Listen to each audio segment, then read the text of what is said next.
Welcome to the Leadership Lunch and Learn series. I'm Julie Robinson with the University of Arkansas System Division of Agriculture Cooperative Extension Service in the Community Professional and Economic Development Department. And I'm very pleased to introduce today's speaker. We have Mr. J.J. Pittman, who is the Arkansas 4-H Center Director.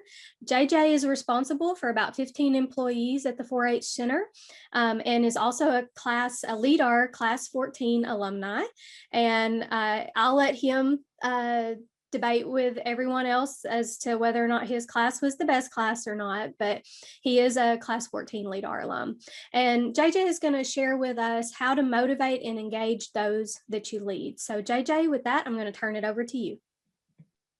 Okay, well, we'll just start this out by saying I don't know it was mentioned publicly, but I did hear Joe say that 14 was the best. No big deal, but he's been through a few classes, so take that as you will. Well, I hope everybody's finally thawing out. I know the center has had a beautiful snow. I've been for a while. I've wanted to have a collage with all 4 seasons. Finally, we're going to have a winter shot. So great. Well, thank you everybody for the lunch and learn, and thank you, Julie, for asking me to do this. And again, Mary Poling, I appreciate it because the last minute thing on our external speakers, like if you know Mary, you understand how important she is. So thank you for that. All right, we'll get started. I think in order to truly begin, there we go. Let's back up. We need to identify, kind of define what motivation is. So the reason or reasons one has for acting or behaving in a particular way. So today we're going to focus on, there's tons of opportunities out there for motivational speakers. You can have books, YouTube, lots of opportunities, but we're going to focus on a longer range motivation rather than just a quick, how do you get people motivated, pumped up for a short term. So keep that in mind as you go. We're trying to build culture, one that you find people are motivated, hopefully intrinsically. That's one of the things we're going to work on. And engagement. So that's the action engaging or being engaged. So some of these suggestions come from multiple sources that research, but also talking to other leaders that have had good luck with this, and I wanted to get their input on it. So think about the things that you see, and you may want to take a pen or pencil, jot some of these things down, because I learned a few things preparing this. So how do we get there? How do you get your staff or the people around you motivated, or even yourself? How do you get motivated, especially in a time like this? I mean, think about it. What's everybody's last year been like? It's been pretty crazy in our position. Okay, so you got to be willing to do anything that you would ask them to do, and prove it and practice it. So one example, I had an opportunity to work with Mr. Vines here from the center for about 2.5 years before he passed away. And I remember him working in the rose garden. I remember carrying water down to water some trees that they had planted years before. He picked up somebody's luggage and carried it to the room, didn't even ask. Like, well, that wasn't his role necessary, but he did it. And everybody knew that he would do whatever you ask him to do and not complain about it. So be willing to do that, because it's going to gain some street cred, if you will, for the people if they know you're going to be willing to do it. But also open dialogue about performance, and that's a two-way street. So be willing to take feedback from anybody, whether it's up the chain or below you on the chain. That's going to help you have some awareness. So have an open dialogue about performance. If you have that closed off and people don't feel like they can approach you, that's going to affect motivation and the engagement. So listen and pay attention, act on it. And when you give people opportunity to weigh in on something or share their ideas, make sure you're paying attention. Don't ask their opinion and then drift off. Sometimes it's easy to do. We get busy, but take it serious, because having them respect your opinion is going to go a long way when they know you respect it. So act on it. If you give somebody an opportunity to weigh in on something, sometimes we'll have a project here and I'll say, hey, what's your opinion? That doesn't mean you have to take everything, but give them an opportunity to have some buy-in. Because when you see it over and over and over, if people have buy-in, it's gonna have a better chance of surviving and being a successful endeavor. So what are you communicating? So first of all, and this may be one of the things you write down, you got to think about what motivates you. Because when you're portraying this to someone else, if you're trying to get people motivated, you got to really have that in the back of your mind, what's motivating you, and whatever you're portraying, would that be something that you would be interested in? But you also have to recognize that it may be different than how somebody else is motivated. I know most of you, whether you're LEADR or extension, you had the opportunity to do True Colors, Myers-Briggs. I mean, there's several out there, just a bunch. To keep that in mind, be ready to get on that different floor to communicate on the level that they're on. And that's the same way with motivation. So if you're a gold versus blue or green or orange, those motivation levels are going to be different. Keep that in mind as you articulate what you're trying to portray or trying to develop in your culture. So how sustainable is incentive-based motivation? So when I think of incentive-based motivation, one of the things is like, money. If somebody said, hey, I'm going to give you $100, $1,000, or $10,000 to get this accomplished. Well, typically those are short-lived. And if that's the motivation, sometimes it's like moving the goalpost. Hey, I did that.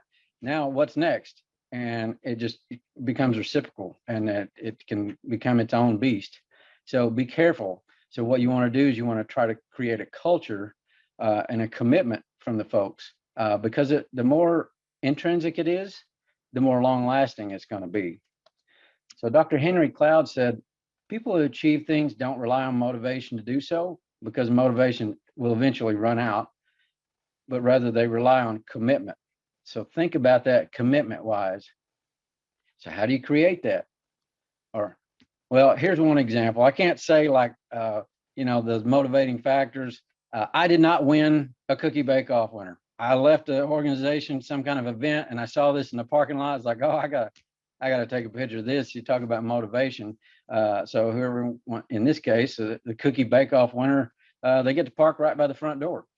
So, that's cost. That's possible. You can maybe get a parking spot right next to the front door and have that as an option, but a small option and not the total driving factor. Okay, so mission driven. How do we get there? So it's important to identify and articulate the driving force for your ultimate or your big picture goal. And I keep going back to Mr. Vines because he did have quite an impact on multiple Arkansans and really had a big picture goal in mind when he developed the 4-H Center and a lot of other programs that he created. But he also articulated the reason why. So we'll just take 4-H for example. And with extension, it's not the specific project areas that are the big picture. So for example, if you're training somebody how to judge livestock or to create a great meal or whatever project area it is, that's not the reason the university is involved in it. The reason the university is involved in it is the big picture. They want these kids to develop these leadership skills. So by the end of a project, after having several opportunities to either compete in it, demonstrate them, they want to know that these kids are better communicators. They want to know that they have a better understanding of management, and the list goes on. They want to understand that they need to learn long term. There's a long list of leadership life skills, but the leadership life skills, that's the big picture. So keep that in mind when you're working with people, whether it's a volunteer opportunity or at work. Articulate that driving force to the big picture goal, and it's going to help people kind of have that in the back of their mind. So share the thoughts of why the mission is so important. So, okay, great. Going back to the example of 4-H, why do we want to teach these kids leadership life skills? In my mind, 4-Hers, we're trying to develop the leaders that are going to lead these other organizations in the future. So it's it's got a long lasting impact, but within your organization, whatever that is, and whether it's your county or in your city, think about that. Take some time to understand why this is so important.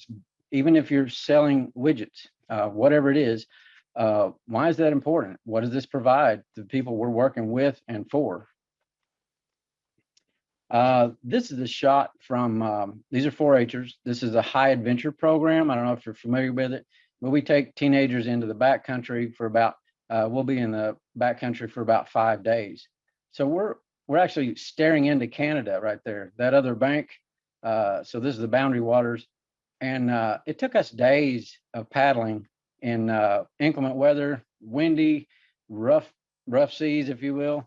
And I'm thinking, one time I had driving rain in my face, and I'm thinking, okay, what's motivating these kids to get there? Why are we pushing so hard to get to this next stop? And it's, of course, this program, High Adventure, is pretty close to my heart. I've had opportunity to go on about 25 different groups, but when they get there, the sense of accomplishment and pride, it's hard to match, and you can feel it. It's in the air. So think about that. How do you create that for the people around you? You got to outline that big picture of that goal. What are they going for? What are you going for? Okay, some of the pitfalls you got to watch out for. Watch out for cynicism, and to some degree, I think a lot of us are guilty of it. It's tough, especially all you got to do to find some cynicism is pull up your Facebook account. It only takes a second. You're going to see it. It seems more prevalent now. But in order to truly get people engaged and get them motivated, try to avoid being a cynic. Watch that, because if you think about the people you're listening to, do you want to hear the cynicism? Does that motivate you if you hear them be a cynic? So your outlook is contagious one way or another, whether it's positive or negative. So what direction do you want to take? And take that work atmosphere or whatever project you're working on. It starts with you if you're the leader. But it can also be, they talk about leadership. Leadership's influence, not necessarily position. So what direction do you want to take this? Because I've seen people that have no leadership role in an endeavor, and all of a sudden people start asking them for advice and direction because they're so positive. Oftentimes I don't really see people going to the cynic and asking what they want. So keep that in mind. There you go. Got ahead of myself. Is your ideal leader a cynic? And does that behavior motivate you? And what the research is showing is that no, it doesn't. So think about it. Think about your rhetoric, whether it's a post on Facebook, an email, or interacting with people directly. Pay attention to what you're saying. Is it cynical or is it positive? What direction you're going? Is it going to help the mission? So I found this. I could crack me up. So this is kind of a reference to the cynicism. So watch out. So I told Maddie Jones to go put out corn, and this is what she gets. So thank goodness deer can't read, huh? So it's a trap. Recognition for the people around you to kind of help build that culture. If it's easy to just get so busy in what you're doing that you kind of forget about the effort that people are putting forward. Sometimes you have to look a little deeper around the room to recognize efforts, but it can pay off. It can pay off for that ultimate goal. So you can see it. You can see it in their eyes sometimes. Oftentimes, I'll give you an example. The other day, we had a dog that came out to the 4-H center. It is owned by Central Arkansas Water, and she is trained to smell chlorine. She's one of 5 in the world.